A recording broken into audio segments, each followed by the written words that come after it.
will discuss worksheet of chapter 13 perimeter and area. Question first is true or false.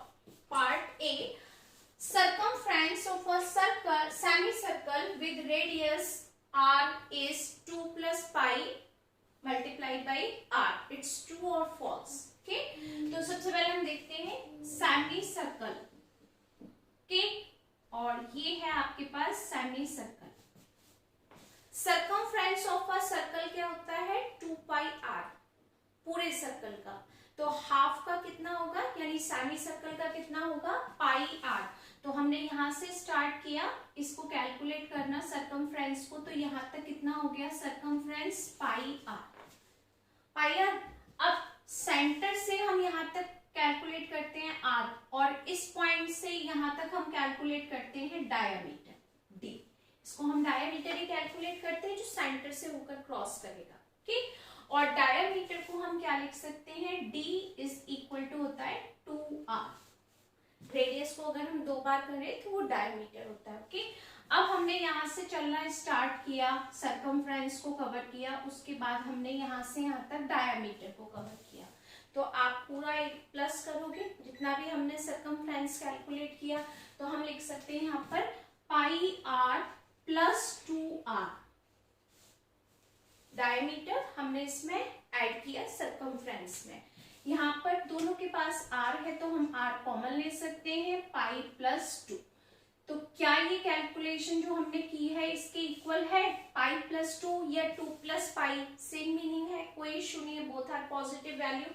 Multiply by r. It means ये जो इसने बताया है आपको कि 2 plus pi r circumference of semi circle with radius r, तो आप इसको क्या लिखेंगे यहाँ पर? True.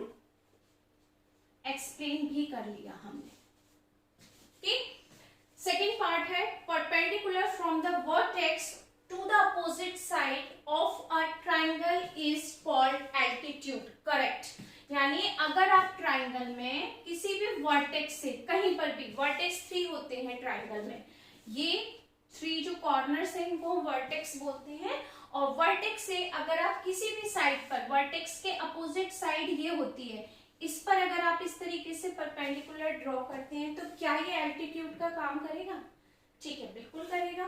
Called its altitude. Vertex से जब हम किसी भी अपोजिट साइड पर लाइन यानी परपेंडिकुलर ड्रॉ करते हैं तो वो एल्टीट्यूड बोलते हैं हम उसको. ट्रू. ओके, ये भी करेक्ट है. When perimeter figure increase, its area also increase. ये थोड़ा सा डाउटफुल क्वेश्चन है. क्यों? क्योंकि अगर हम किसी भी फिगर का पेरीमीटर इंक्रीज करते हैं तो क्या उसका एरिया भी इंक्रीज होगा? ये ट्रू भी हो सकता है और फॉल्स भी. डिपेंड करता है फिगर किस तरीके से लेते हैं.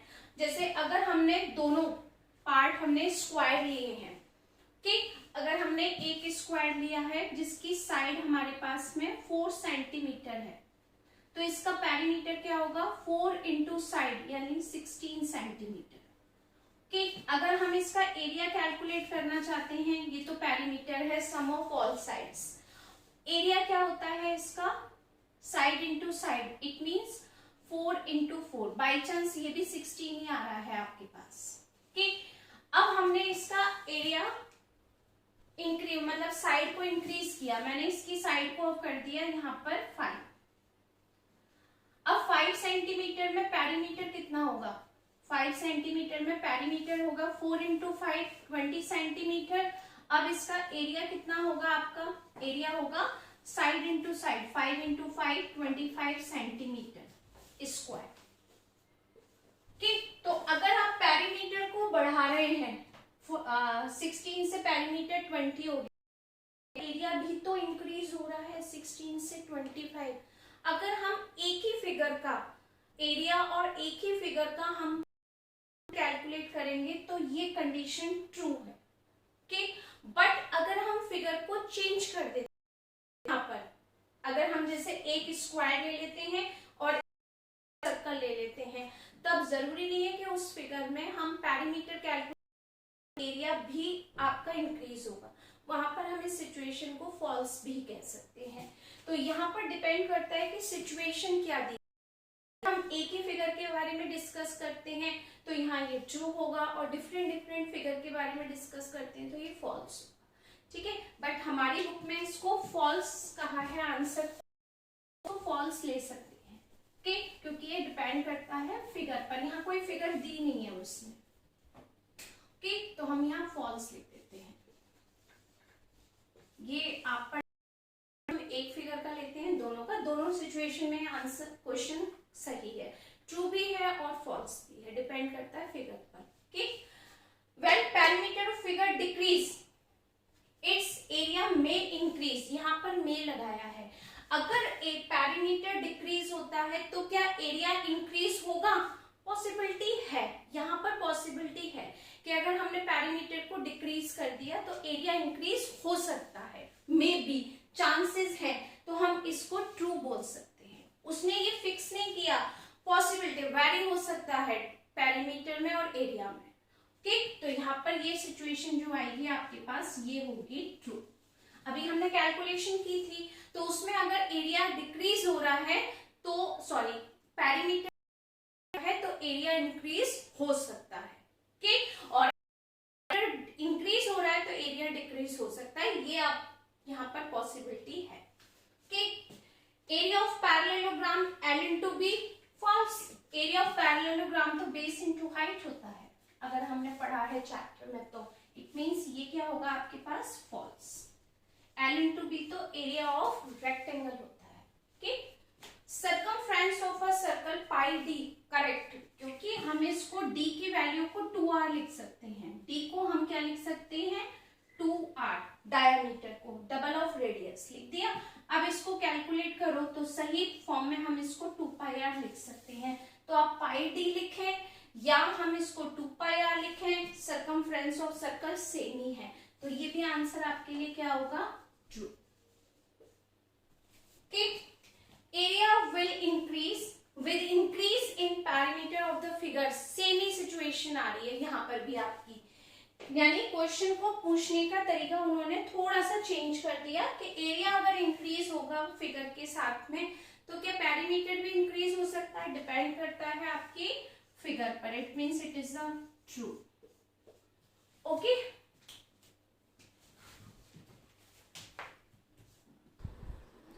Next question second, find the area of triangle whose base and height 15 centimetre and 10 centimetre. यानी ट्राइंगल में आपको क्या दिया है, हम किसके बारे में डिस्कस कर रहे हैं? ट्राइंगल के लिए। ठीक, जिसमें आपको बेस क्या गिवन है? Base is equal to 15 centimetre. पहले बेस लिखा है तो बेस 15 सेंटीमीटर, सेकेंड टाइम लिखी है हाइट, तो हाइट इज इक्वल टू आपके पास है 10 centimetre. Area, area of triangle is equal to area of triangle is equal to half 1/2 multiply base into height. Is correct? Area of triangle is equal to 1/2 base into height. Okay, 1/2 multiply sine base value 15 centimeter and height is equal to 10 centimeter. 2 की table से हम 15 को divide नहीं कर सकते, लेकिन 2 से हम 10 को डिवाइड कर सकते हैं। 2 1 सा 2, 2 5 सा 10, 5 इंटू 15 यानी 15 centimetre multiply by 5 centimetre. Okay, और डिनोमिनेटर में 1 है, नो इश्यू 1 का, इज इक्वल टू 15 5 सा 75। एरिया है तो सेंटीमीटर स्क्वायर है, और यहाँ पर भी अगर आप चेक करें तो 2 टाइम्स सेंटीमीटर, तो it means for 75 centimetre square area of triangle. Okay,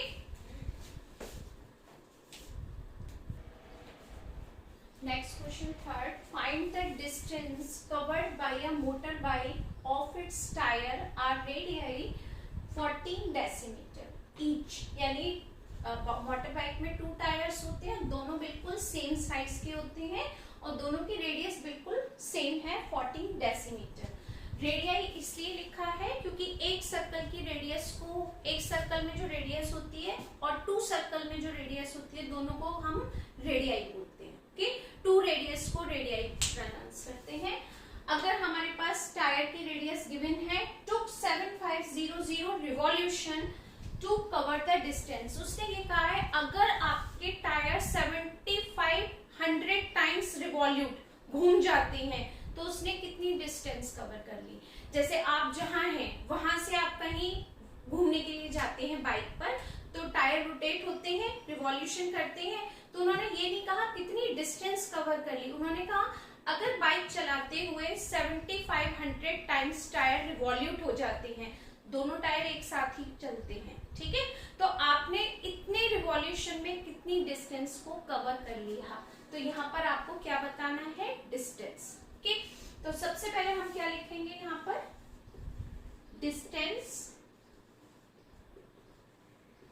distance covered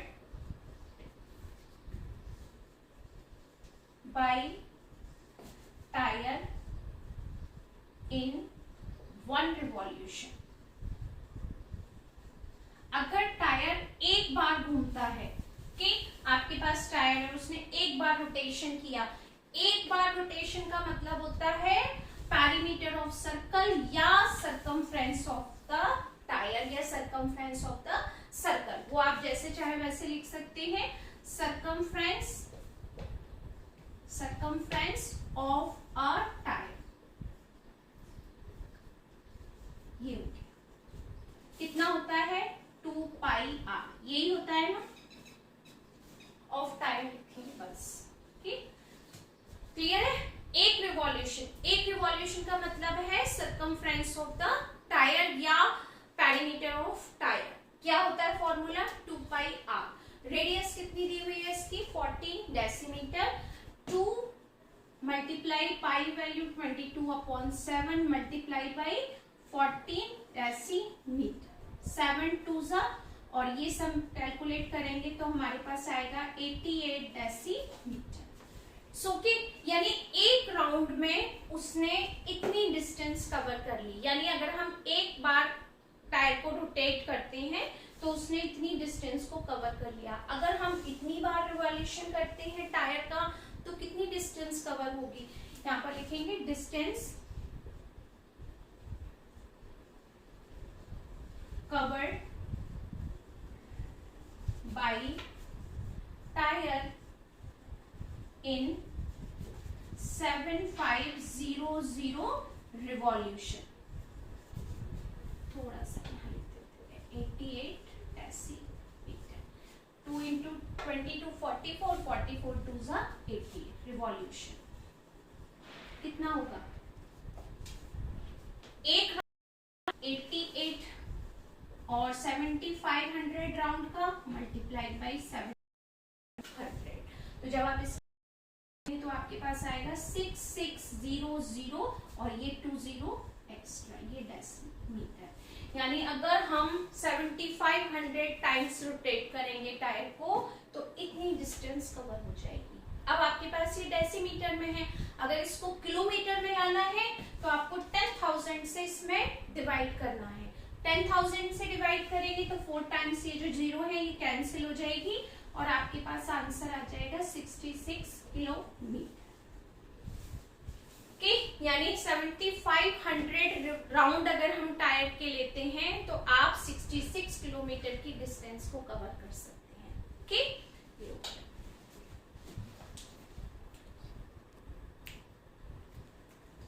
next question, find the value of x if in a rectangle.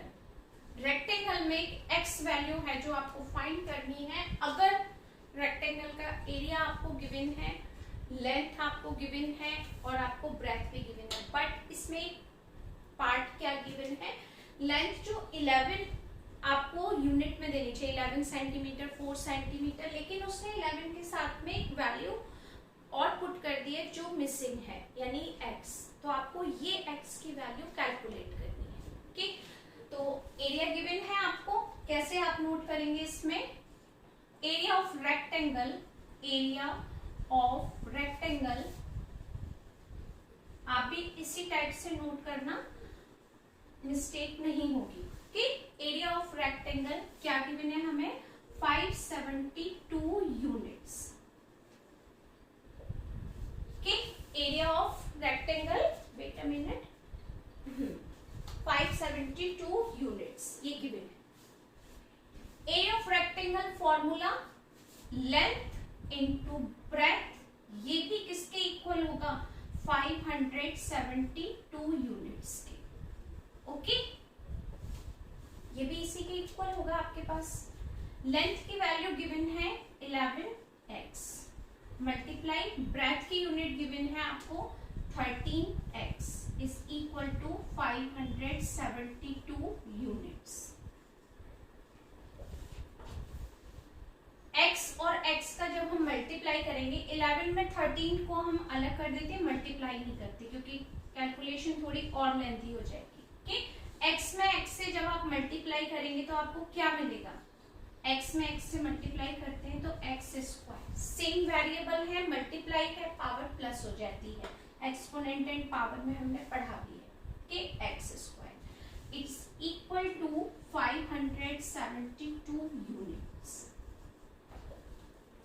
यहाँ पे यूनिट्स है आपके पास में 11x यूनिट, 13x यूनिट। आप लिखना चाहते हैं तो पूरा ही यहाँ पर हम लिख सकते हैं इस तरीके से, 11x unit multiply by 13x unit. ठीक, अब आप x स्क्वायर की वैल्यू कैलकुलेट करेंगे तो 572 और इसमें हमने किससे डिवाइड कर दिया, 11 मल्टीप्लाई 30। हमने इन दोनों का मल्टीप्लाई इसलिए नहीं किया कि हमें लोएस्ट टर्म में ही कन्वर्ट करना है। अब हम अगर इससे इसमें डिवाइड करेंगे तो बहुत इजीली होगा। देखिए 11 से अगर हम 572 में डिवाइड करेंगे तो इजीली हो जाएगा। 11 से करें, 11 5 सा 55, 2 2 11 2 सा 22 0, यानी 11 से हमने इसमें किया तो ये आ गया 52। और 13 का डिवाइड अगर हम करेंगे, 13 की टेबल रीड करेंगे तो 13 4 सा 52, कितना इजीली कैंसिल हो गया। तो जो x स्क्वायर की आपके पास वैल्यू है यहाँ पर, x square is equal to क्या कैलकुलेट किया हमने, 4। अगर हम 4 के फैक्टर लिख सकते हैं तो क्या होंगे 4 के फैक्टर, 4 के फैक्टर्स होंगे 2 पावर 2, यानी 4 के हम फैक्टर्स नोट करेंगे 2 into 2, it means we can write 2 power 2। 2 2 times है तो हम 2 रेज़ टू पावर 2 लिख सकते हैं, यहाँ लिख दिया। अब अगर दोनों साइड आपके पास में एक ही वैल्यू है सिंगल, यहाँ x स्क्वायर है और यहाँ 2 स्क्वायर, मिडिल में दोनों के साइन नंबर के बिटवीन इक्वल टू का साइन है, तो आप कंपेयर करें, पावर दोनों की सेम है, पावर से पावर हम कैंसिल कर सकते हैं, तो आप x की वैल्यू क्या नोट करेंगे यहाँ पर 2। तो आपके पास x की क्या वैल्यू कैलकुलेट होती है 2।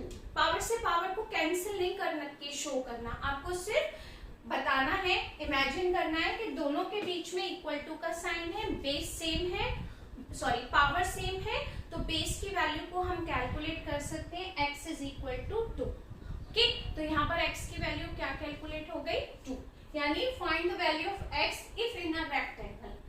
एरिया गिवन, लेंथ में जो आपके पास x था उस x की वैल्यू क्या है 2। ओके, तो ये आपका पूरा कंप्लीट हो गया पार्ट। अगर हम square and square root chapter पढ़ सकते थे तो यहाँ पर हम इसकी वैल्यू स्क्वायर रूट से कैलकुलेट करते, बट वो आपके कोर्स में नहीं था 7th में, तो मैंने यहाँ पर ये पैटर्न अप्लाई किया। ओके,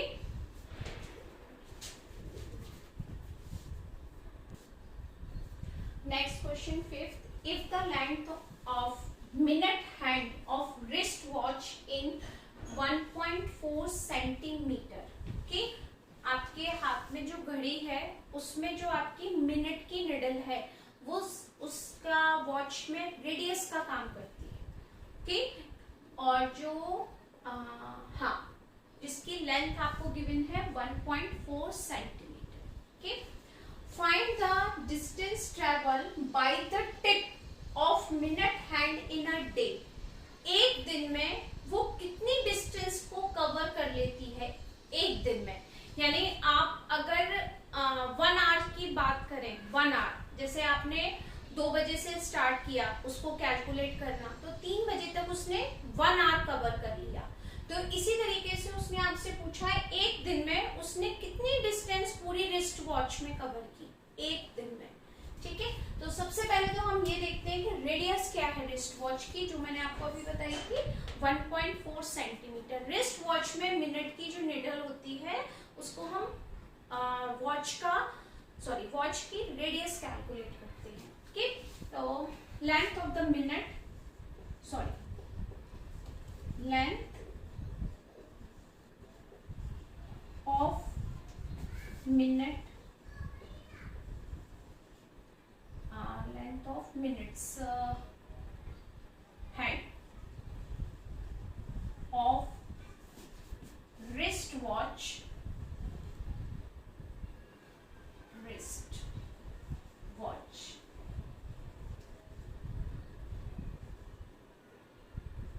okay, क्या होगी इसकी रेडियस, क्या होगी रिस्ट वॉच की radius is equal to 1.4 centimetre.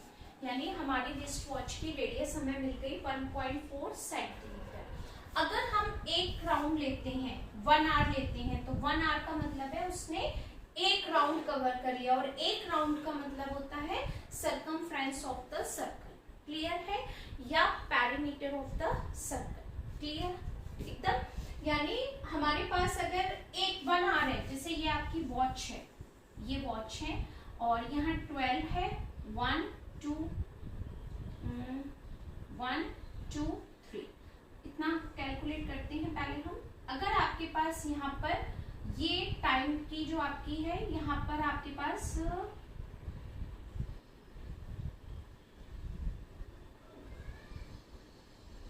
ये है 1 बजा हुआ है, ये 1 है। अगर आपको यहाँ से 2 पर 1 बजे के बाद 2 बजे देखना है, तो इसका मतलब 2 बजे तभी होगा जब ये इसका पूरा सरकमफ्रेंस कवर कर लेगी आपकी रेडियस वाली निडल। पूरा एक राउंड कवर करने का मतलब है उसने सरकमफ्रेंस ऑफ द सर्कल को कवर कर दिया 1 घंटे में। तो आपके पास में 24 आवर्स में कितनी डिस्टेंस को कवर करेगा। तो आपको यहाँ लिखना है distance covered by hand in 1 hour। Okay, distance covered by hand in 1 hour is equal to perimeter of the watch, या circumference of the watch, perimeter of watch। perimeter of watch क्या होगा आपके पास 2 पाई r, 2 पाई वैल्यू 22/7 और r value 1.4 centimetre. 2 table से आपने 7 2 40 और decimal 1 digit के बाद है, तो यहाँ हो गया 0.2 सेंटीमीटर। ओके, 2 का मल्टीप्लाई 22 में 44, 44 2 88 और डेसिमल 1 डिजिट के बाद है, तो आप टोटल कैलकुलेशन को करेंगे तो 8.8 सेंटीमीटर कैलकुलेट होगा।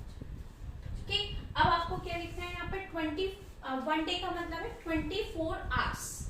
यहाँ पर हमने 1 आवर का निकाला, तो 1 डे मीन्स 24 आवर। तो 1 डे को अगर हम देखते हैं तो इसके प्लेस पर हम 24 आवर्स लिख सकते हैं। तो हम उसी से कैलकुलेट करेंगे distance covered by hand in 1 day। 1 day means 24 hours, यानी 8.8 सेंटीमीटर में हमने 24 से मल्टीप्लाई किया 24 आवर्स। ठीक, तो 24 मल्टीप्लाई बाई 88 करते हैं, 4 8 32, 3 4 8 32, 33 34 35, 2 8 16, 16 और 1 17, 2 11 11, 211 पॉइंट, डेसिमल 1 डिजिट के बाद है, तो हम यहाँ लिख सकते हैं 211.2 सेंटीमीटर। यानी वो 24 आवर्स में 1.4 सेंटीमीटर की जो निडल है वो 211.2 सेंटीमीटर की डिस्टेंस कवर कर देगी। पूरी वॉच। ओके, ये हो गया आपका क्वेश्चन नंबर 5। ठीक,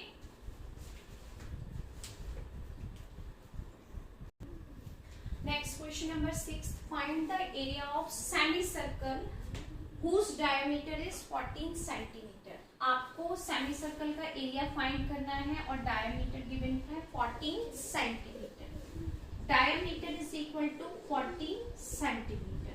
ओके, डी को आप नोट करते हैं 2 times of r, 2r is equal to, ये भी 14 सेंटीमीटर ही कैलकुलेट होगा। Then r is equal to 14 divide by 2 is equal to 7 centimetre, यानी रेडियस आपने कैलकुलेट कर दी 7 centimetre. Okay, area of semi circle, area of semi, semi means half, semi circle. एक circle का area क्या होता है आपके पास, पाई आर स्क्वायर, और semi circle means divide by 2, half.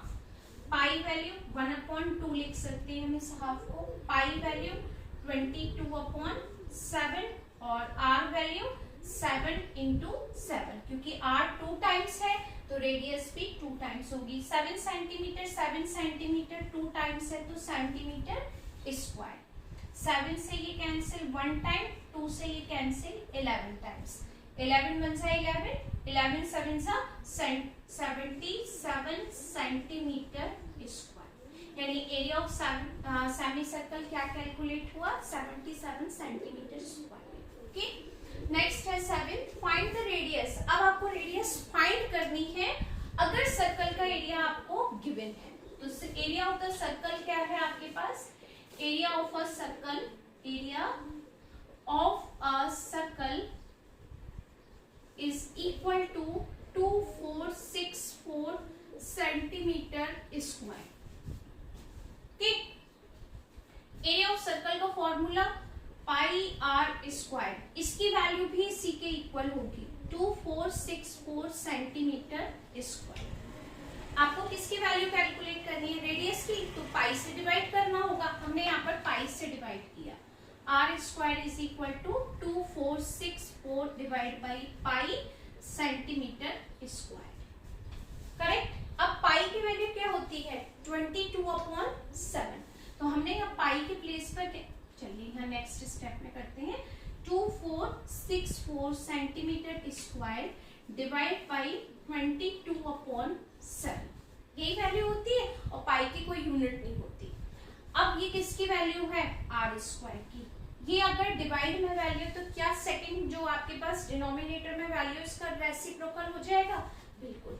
हम यहाँ रेसिप्रोकल करते हैं, 2464 मल्टीप्लाई बाई 7, ये रेसिप्रोकल हो जाएगा और उसमें multiply, divide by 22 centimetre square. ठीक, 22 से हम 2464 में डिवाइड करते हैं, इजीली डिवाइड हो जाएगा। ठीक, 2464 में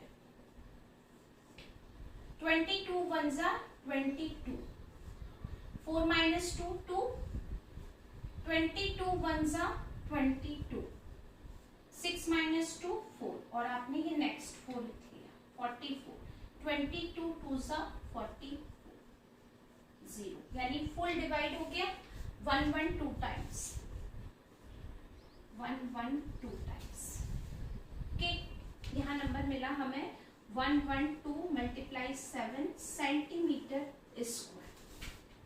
अब हमें एक काम करना है, क्योंकि ये वैल्यू आर स्क्वायर की है, ठीक है, तो यहाँ पर हम 112 के फैक्टर करके देखते हैं क्या आएगा नंबर। तो 112 के फैक्टर करते हैं, 2 5 सा 10, 2 6 सा 12, 2 से करते हैं 2 2 सा 4, 2 8 सा 16, 14, 2 7 सा, और यहाँ पर हो गया आपके पास 7 1 सा 7। तो अगर हम यहाँ पर देखते हैं तो इसके फैक्टर हो गए 2 इंटू 2, 2 इंटू 2, और यहाँ पर हो गया 7 into 7 centimetre square.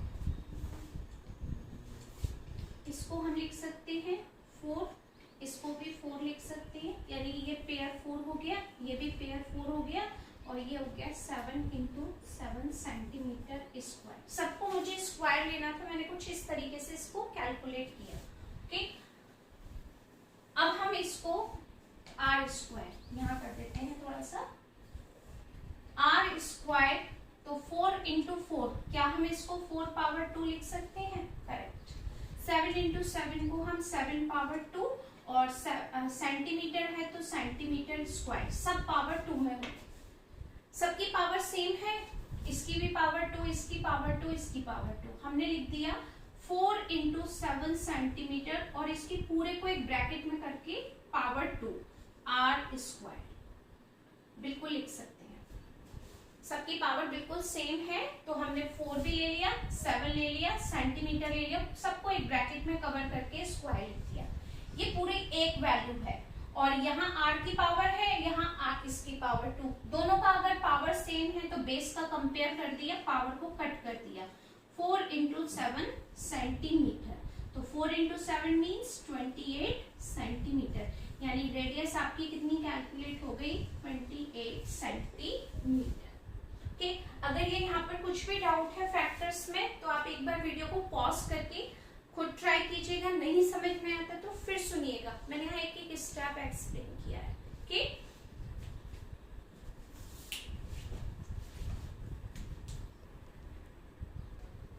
Next question 8, ये भी बहुत इंटरेस्टिंग है question. The length of a minute hand on a wall clock is 7 centimetre, यानी आपको मिनट की जो निडल है वो क्या कैलकुलेट करते हैं उसको वॉच में, उसको हम रेडियस कैलकुलेट करते हैं। एक और क्वेश्चन आया था उसमें मैंने एक्सप्लेन किया था आपको, जो भी आपके पास वॉच होती है उसमें मिनट हैंड को हम क्या कैलकुलेट करते हैं? 7 सेंटीमीटर ही कैलकुलेट करते हैं। ओके, तो ये आपके पास रेडियस का काम करेगी, r = 7 सेंटीमीटर, रेडियस आपको कैलकुलेट हो गई। Find the area swept by the minute hand in 30 minute.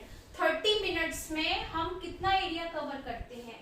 तो आप अगर ध्यान से देखेंगे वॉच में, वॉच राउंड हो या स्क्वायर हो या रेक्टेंगल हो, निडल हमेशा राउंड में ही घूमती है। ओके, तो आपके पास अगर यहाँ पर 12 है, यहाँ 6 है, यहाँ 3 है, यहाँ 9, कोई भी ले लीजिए, 11, 10, 8, 7, 5, 4, 1 और ये 2, ये बस। कि इस तरीके से हमने वॉच को बना दिया। 30 मिनट का मतलब है जैसे आपके पास ये 3 यहाँ पर है तो आपको, और ये 12, तो अगर हम 30 मिनट देखें तो आपके पास सेमी सर्कल ही कैलकुलेट होगा। ओके, अगर आपके पास में कोई भी यहाँ पर ले लेते हैं 2 पर, और अगर 30 मिनट 2 के बाद कैलकुलेट करेंगे 5, 10, 15, 20, 25, 30, तो वो 8 पर आएगा। किसी भी तरीके से कैलकुलेट करेंगे स्ट्रेट होगी, इस तरीके से मिनट और सेकंड की जो निडल होगी वो बिल्कुल एक दूसरे के पीछे आ जाएंगी, यानी स्ट्रेट लाइन हो जाएगी। जैसे ही वो स्ट्रेट लाइन हो जाएगी तो आप देखो किसी भी तरीके से देख लो 30 मिनट में वो सेमी सर्कल को ही कवर करेंगे। ओके, और एरिया ऑफ सेमी सर्कल क्या होता है? πr²/2। 30 मिनट का मतलब है सर्कल का हाफ पार्ट कवर करना। ठीक है, तो आप लिखेंगे area covered by hand in 30 minutes कितना होगा? πr²/2। ओके, यानी पूरा सर्कल है, पूरे सर्कल का हाफ पार्ट होता है πr²/2। तो 1/2 pi value 22/7, r² means radius कितना है आपके पास? 7 सेंटीमीटर मल्टीप्लाई 7 सेंटीमीटर। 7 1 7, 2 से ये 11, 11 1 11, 7 77। एरिया है सेंटीमीटर, 2 टाइम्स है सेंटीमीटर स्क्वायर। तो 30 मिनट में हम वॉच का कितना एरिया कवर कर सकते हैं? 77 सेंटीमीटर स्क्वायर, अगर आपकी रेडियस कितनी है? 7 सेंटीमीटर है। Okay, next question 9, find the area of N isosceles right angle triangle. Right angle triangle है और आइसोसेलस है, तो इसका मतलब क्या होता है, फिगर इस तरीके से है आपके पास में कि उसकी जो हाइट और बेस है वो बिल्कुल इक्वल होगा। आइसोसेलस का मतलब टू साइड्स इक्वल है, राइट एंगल होता है अगर इसमें, तो इसके जस्ट अपोजिट में हाइपोटेनियस होता है, और हाइपोटेनियस अलग ही होता है, उसको हम साइड में इंक्लूड नहीं करते। तो हाइट और बेस बिल्कुल इक्वल है, उसमें गिवन भी है one of the equal side is 10 centimetre long. अगर इसमें हाइट 10 सेंटीमीटर है तो इसका बेस भी 10 सेंटीमीटर ही होगा। ठीक, तो एरिया ऑफ आइसोसेलस ट्राइंगल क्या होगा, फॉर्मूला जो आप यूज करते हैं ट्राइंगल का सेम होगा, area of isosceles right triangle, right triangle क्या फॉर्मूला है आपका इसका, 1/2 base into height, half base into height, 1/2 base is equal to 10 centimetre, height is equal to also 10 centimetre. 2 से ये कैंसिल हुआ, 5 10 50 सेंटीमीटर स्क्वायर, यानी एरिया ऑफ आइसोसेलस ट्राइंगल क्या calculate होगा, 50 सेंटीमीटर स्क्वायर। आई होप कि इस वर्कशीट में 1st to 9th तक आपको क्वेश्चंस क्लियर हो गए होंगे। प्लीज कमेंट में जरूर बताइएगा कि आपको किस क्वेश्चन में प्रॉब्लम है और आपको वीडियो कैसा लगा। Okay, thank you so much.